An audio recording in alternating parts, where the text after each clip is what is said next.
Okay, let's dive right into this. We're talking about Colorado Springs, right? It's the second largest city in Colorado, a major hub with a budget in the hundreds of millions. But at the heart of how this massive city is governed, there's a story that is, well, it's pretty shocking.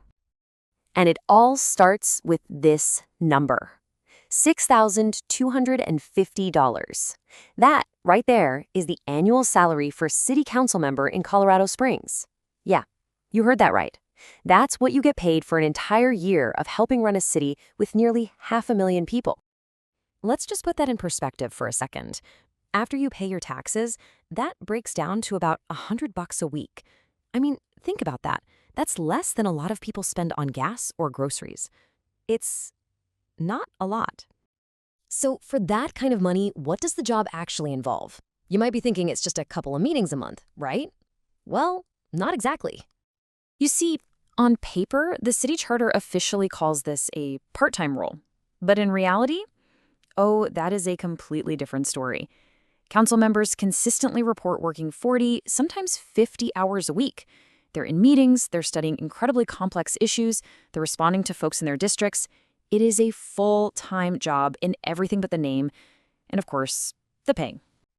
So where's this tiny salary even coming from?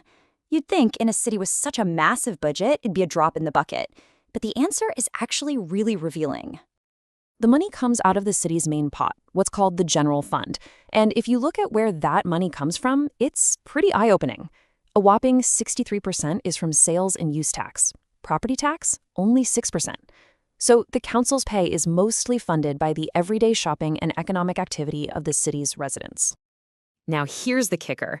Out of that nearly $420 million general fund, what percentage do you think goes to paying the entire 9-member council? Just 0.16%. It's such a tiny fraction that one analyst literally called it decimal dust. It's basically a rounding error in the city's massive budget. All right, but maybe this is just normal, right?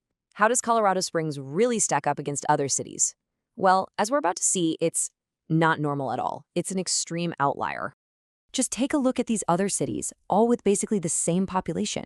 Raleigh, North Carolina pays its part-time council over $32 grand. Omaha, over $44,000. And then you have Colorado Springs, way down at the bottom, paying a tiny fraction of what its peers do for what is frankly a very similar job. And it's not just a national thing. Even right here in Colorado, the difference is just wow. Denver's full-time council members are making over $100,000. Fort Collins, which is a smaller city, pays its council over $41,000. And there, once again, is Colorado Springs, right at the very bottom of the list.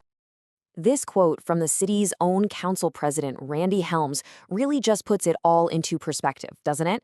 The financial reality is that for some members, the job literally costs them more money to do, just in gas, than they get paid for their time and their service. So this brings us to the big question. If the pay is so disconnected from the reality of the job and so out of step with every other city, why has it been stuck at this level for decades?